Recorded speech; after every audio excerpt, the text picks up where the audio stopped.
Okay. Do. It is really weird of me wearing a hat indoors, and it's just like, why am I wearing a hat indoors? It's like, it's a hat. I'll just wear it. It's part of my attire, I guess. I need a squirrel shirt sometime. I need to release my squirrel.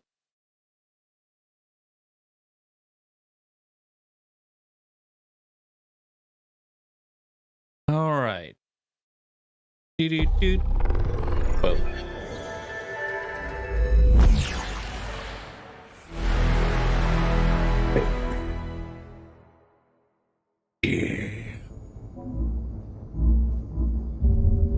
Yes, resume, please.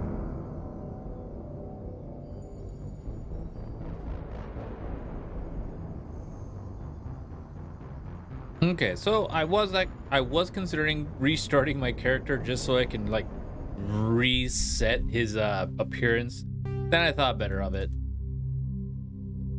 I was like, that's fine. It's fine. Aha! Setting on the Normandy. Oh wait, we need to go this way, I think. Oh wait, we already did our talk. Commander, something you need? How's the Normandy performing? Is she everything they said she'd be? She's the best ship in the fleet, if you've got a pilot who knows how to handle her. Balance isn't what you'd expect. Takes a while to get used to that oversized drive core we got stuffed in the back, and her power can sneak up on you if you're not careful. The Normandy's probably too much ship for your average Alliance pilot, Commander. Lucky for you, I'm anything but average. I like to know my crew. Mind if I ask you a few questions? I can see where this is going. You did a background check on me, didn't you? Well, I'll tell you the same thing I told the captain. You want me as your pilot. I'm not good.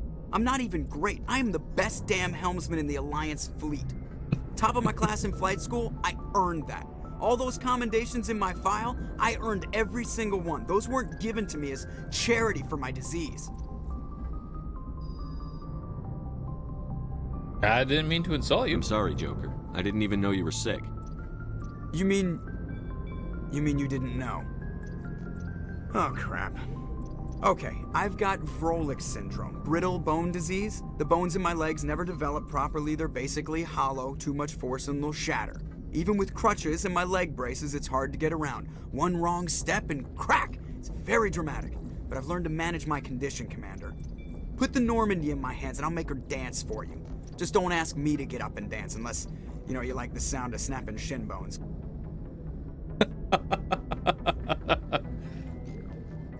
Gotta say, the look in their eyes is all really weird. It's just like they're all like wide-eyed, like, how you doing?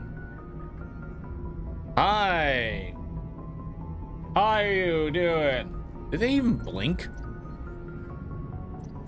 How old is this game, really? Anyways, how'd you get your nickname? Why does everyone call you Joker?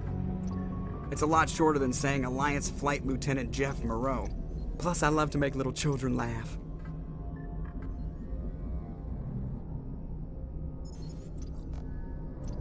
I was just thinking how much you remind me of Santa Claus. Look, I didn't pick the name. One of the instructors in flight school used to bug me about never smiling. She started calling me Joker, and it stuck. What do you want? Why didn't you ever smile? Hey, I worked my ass off in flight school, Commander. The world's not gonna hand you anything if you go around grinning like an idiot. By the end of the year, I was the best pilot in the academy, even better than the instructors, and everybody knew it. They'd all got their asses kicked by the sickly kid with the creaky little legs. One guess who was smiling at graduation? Huh. I need to know more about this Vrolik syndrome if I'm putting my ship in your hands. Yeah, of course you do. It's an extremely rare condition. Nobody knows exactly what causes it. Genetic, maybe. It's treatable, but there's no cure. They classify my case as moderate to severe. I was born with over a dozen fractures, hip, thighs, ankles. My bones were already breaking in the womb. 100 years ago, I wouldn't have survived past my first year. Lucky for me, modern medical science has turned me into a productive member of society. Wow. You're not gonna break a bone trying to fly the ship, are you? I don't fly with my feet, Commander, so I'm fine as long as I'm in this chair. I gotta be real careful when I get up to take a piss, though. I can do my job as well as anyone on the ship. Better, actually. So don't worry about it. I'm not trying to make you uncomfortable. Let's talk about something else. Whatever you want, Commander. How'd you end up joining the Alliance? Look, if you're looking for an inspirational tale of the crippled kid overcoming impossible odds, you're gonna be disappointed. My mother was a civilian contractor working for the Alliance. I basically grew up on the Arcturus station back when they were building up the fleets. Spend all that time around Alliance ships, there's a good chance you'll end up going to the Academy. Huh. I have to Interesting. go. Alright, see ya. I already like Joker. He's very serious in his in his business, but yet, excuse me, but yet he's a nice guy so far. So far. Oh, that's all that's in here? Okay.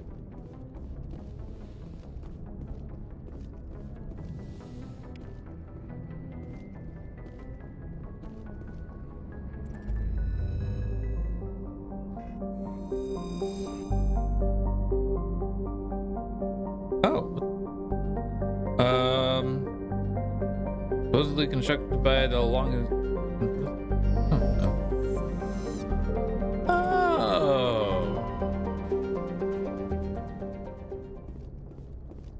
Oh, okay. That's it. I'm guessing that's essentially our flight. If anyone has to take over for Captain Anderson, I'm glad it's you. I'm not sure about having non-humans on our ship, though. We're all on the same team here, Presley. With all due respect, sir, that's what they said about Nihilus. Look how that turned out. I'm in charge here, Presley. I decide if we have non-humans on this vessel. Yes, sir. Understood, sir. Speak freely, Presley. I want to know if you have a problem with non-humans. It's not that, Commander. Humanity has always handled its own problems. Saren attacked one of our colonies. We should be the ones to stop him. We don't need their help. Some people think asking for help is a sign of weakness. That's just being stupid and stubborn. No matter how strong you are, allies can make you stronger. I guess so. Maybe I'm just stuck in the old ways of thinking. But don't worry, Commander. This won't be a problem. How did you end up assigned to the Normandy? I signed up with the Alliance as a navigator right out of school, following in my grandfather's footsteps, I guess. My first posting was on the Agincourt. We were at Elysium during the Skillian Blitz. A massive fleet of alien raiders hit the colony, trying to wipe it out. They had the numbers, but their ships were no match for an Alliance frigate. It was a slaughter. We couldn't even keep track of how many ships they lost. How'd you end up on the Normandy? I got my officer's commission after Elysium. Must have made an impression on the right people. Captain asked for me when he was picking his crew. Carry on, Presley. Yes, sir. Thank you, Presley, for all that intel.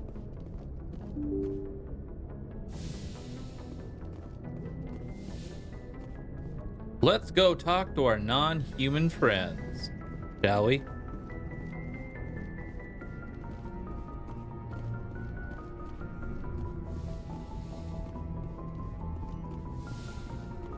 Yes, Commander?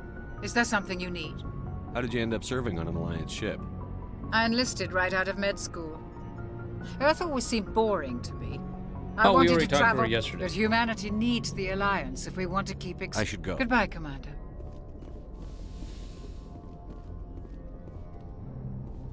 Alright, where is everybody? I want to get all their deets.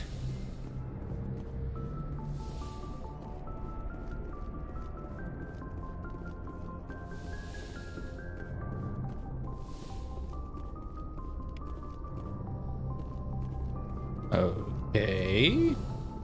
No one in here.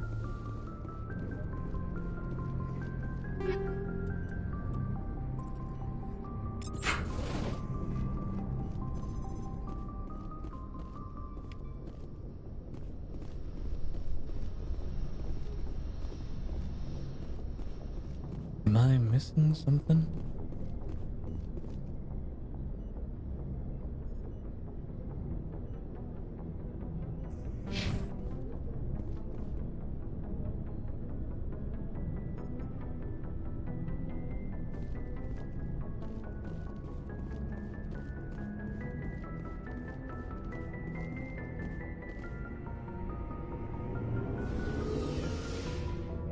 Oh, is this just going down, I take it?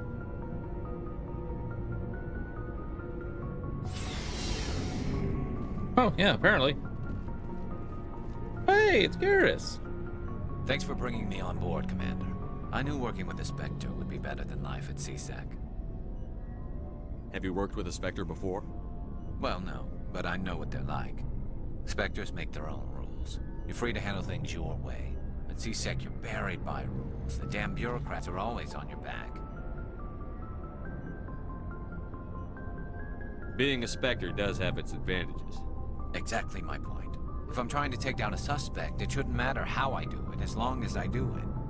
But CSEC wants it done their way. Protocol and procedure come first. That's why I left. So you just quit because you didn't like the way they do things? There's more to it than that. It didn't start out bad, but as I rose in ranks, I got saddled with more and more red tape. CSEC's handling of Saren was typical. I just couldn't take it anymore. I hate leaving. I hope you made the right choice. I'd hate for you to regret it later. Well, that's sort of why I teamed up with you. It's a chance for me to get off the Citadel, see how things are done outside CSEC. Either way, I plan to make the most of this. And without CSEC headquarters looking over my shoulder, well, maybe I can get the job done my way for a change. As long as you do your job well, you're free to go about your business as you see fit. Thank you, Commander. I like Garrus so far. Hey, Commander.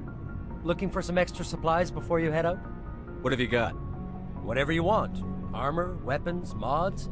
It's not standard Alliance issue, but that's not necessarily a bad thing. Well, as long as you don't mind paying for it. Why should I pay you for my weapons and armor? My stuff doesn't come from the Alliance. I have to purchase it myself, and it's not cheap. Hell, the licenses alone have set me back more than I'd like. But no licenses, no goods. Without the goods, I'm out of a job. Let's see what show you've me. got. You bet, Commander.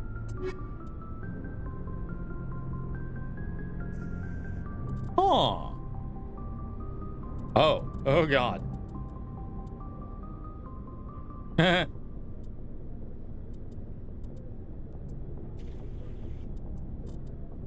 Well, I guess we won't be worrying about those.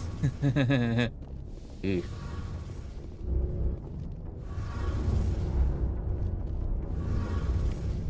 Have that first. Hey, Commander, you know that Quarian, Tally? She's been spending all her time down here asking me about our engines. I'll tell her to leave you alone. What? No, she's amazing. I wish my guys were half as smart as she is. Give her a month on board and she'll know more about our engines than I do.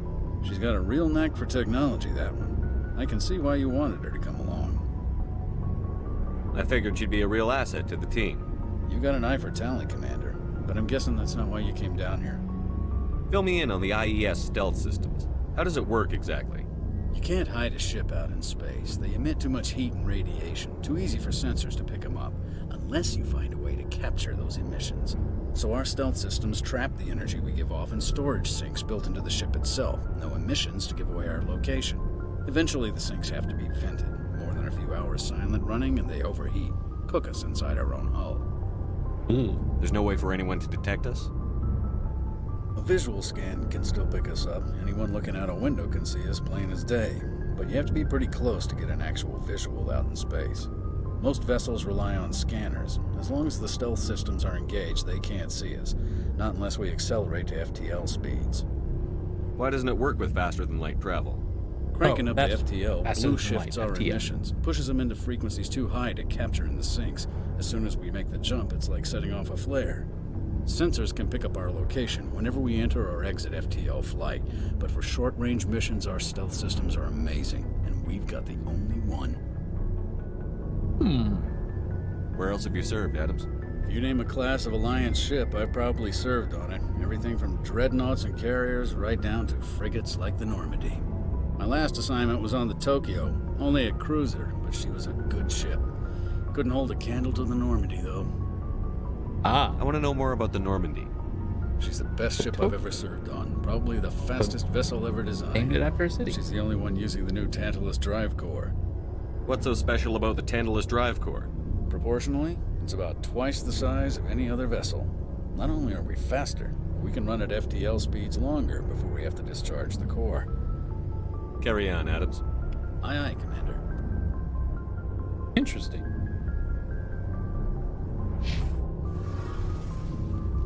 Hello, Tally.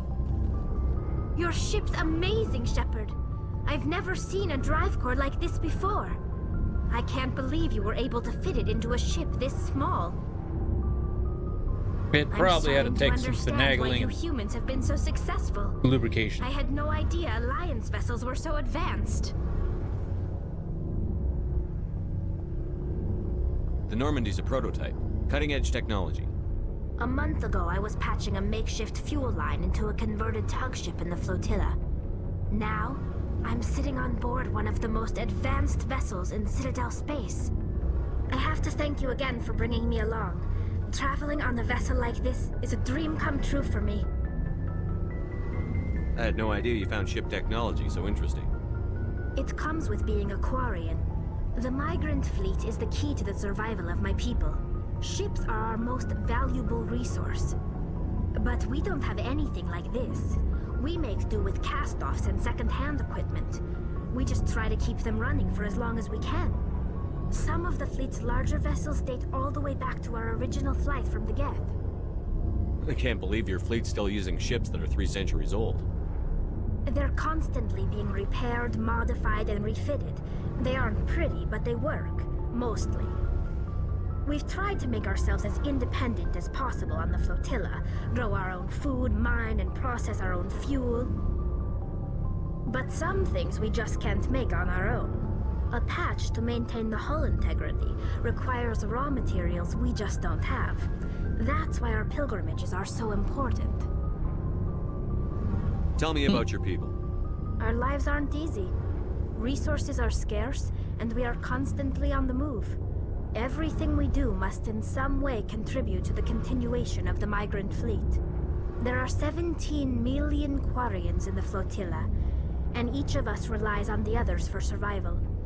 The bonds among my people are strong. Unfortunately, we have had to surrender many of the freedoms and civil liberties other species take for granted. Like what? What kind of freedoms? Well, it's illegal for parents to have more than one child. If our population grows too much, it would strain our resources to their breaking point. Of course, we also can't allow our numbers to become too few. If our population is in decline, the rule against single births is temporarily repealed.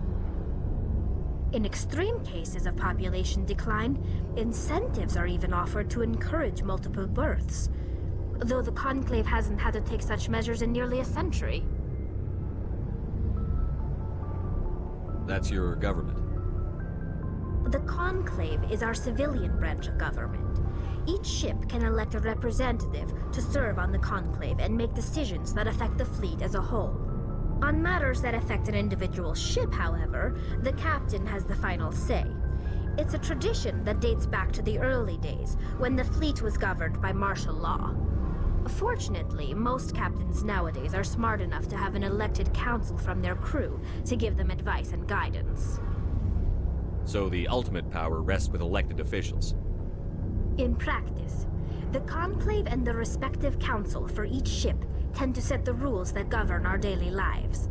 But in theory, we are still under military jurisdiction. The 5 top-ranking military officials in the fleet serve on the Admiralty Board. These 5 have the power to overrule any decision by the Conclave in case of emergency. To do so requires unanimous agreement among the Admiralty, and they can only do this once. After that, the entire board must resign their posts. It's a safeguard that served us well. In nearly 3 centuries, the Admiralty Board has only overruled the Conclave 4 times. I want to know more about the Geth. I doubt I can tell you anything you don't already know. It's been almost 3 centuries since they drove my people into exile. All I know is the story of their origins. What they were when we created them, and how they turned on us. Interesting. The Geth were originally created to serve as an automated manual labor force. Initially, their intelligence was as limited as any VI.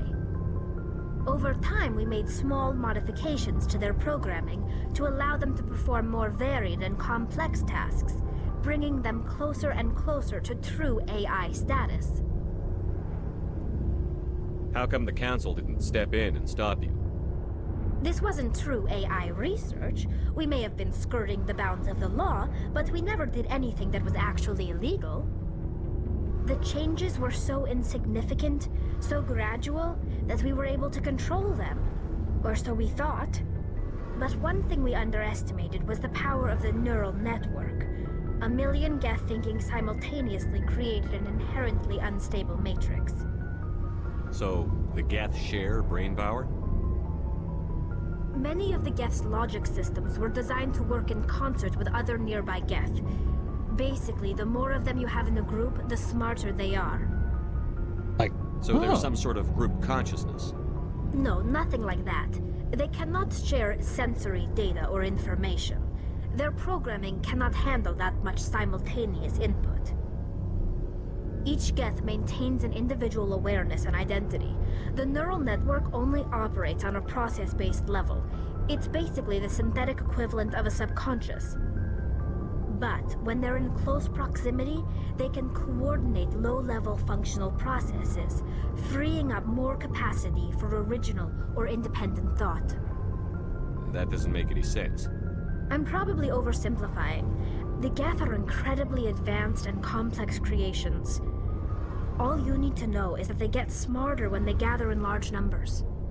As we built more and more Geth, their effective intelligence became more sophisticated, more abstract. One day, a Geth began to ask its Quarian overseer questions about the nature of its existence. Am I alive? Why am I here? What is my purpose? As you can imagine, this caused a near panic among my people. I don't see what's so bad about those questions. The Geth were created to engage in mundane, repetitive, or dangerous manual labor. That's fine for machines, but it won't satisfy a sentient being for long. The Geth were showing signs of rudimentary self-awareness and independent thought. If the Geth were intelligent, then we were essentially using them as slaves. It was inevitable the newly sentient Geth would rebel against their situation.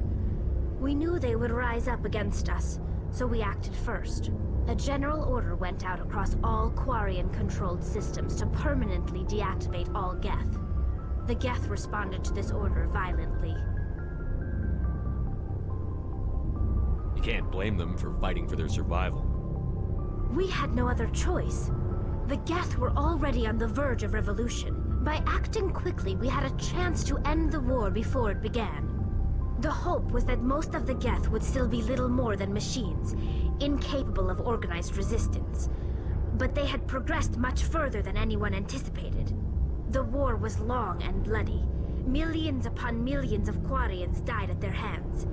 In the end, we were forced to flee our own homeworld. We feared the Geth would pursue us, but they never came beyond the Veil. Now we drift through space, exile searching for a way to reclaim what was once ours. I'm not entirely sure. But I can actually pop up, I can let you know. Mod. Mossberg V Gamer. How you doing today, buddy? What you been up to? Looks like you've been following since November 2018.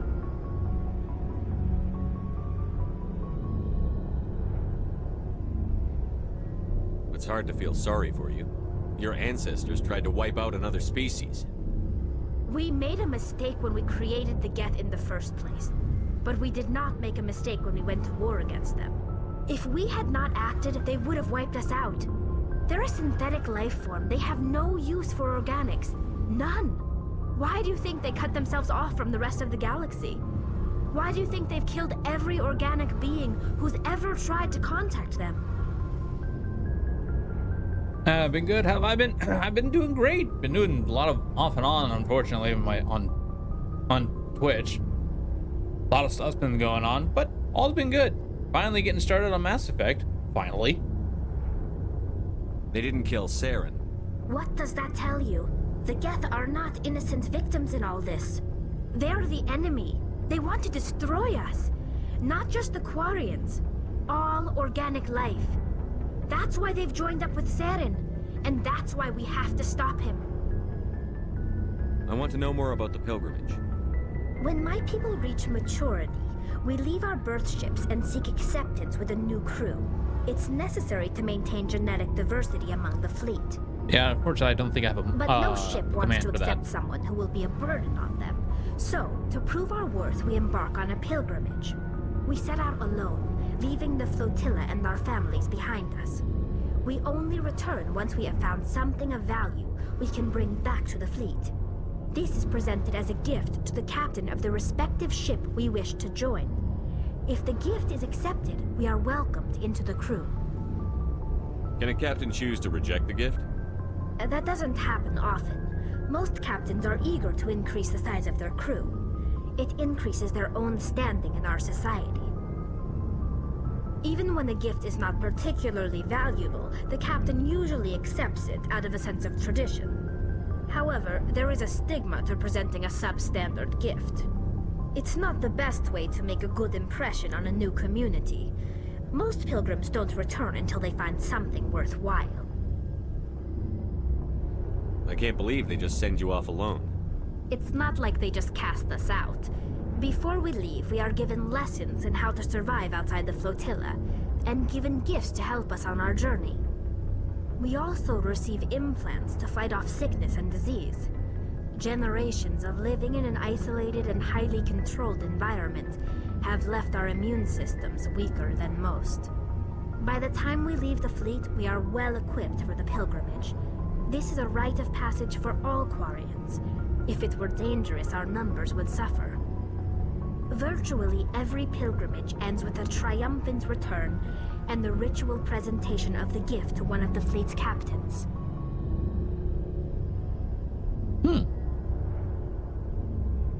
I want to talk about something else. Like what? I should go. See you later.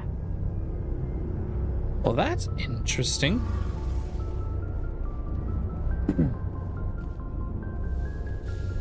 So it ended up being completely a fight for survival situation on both ends. Neat.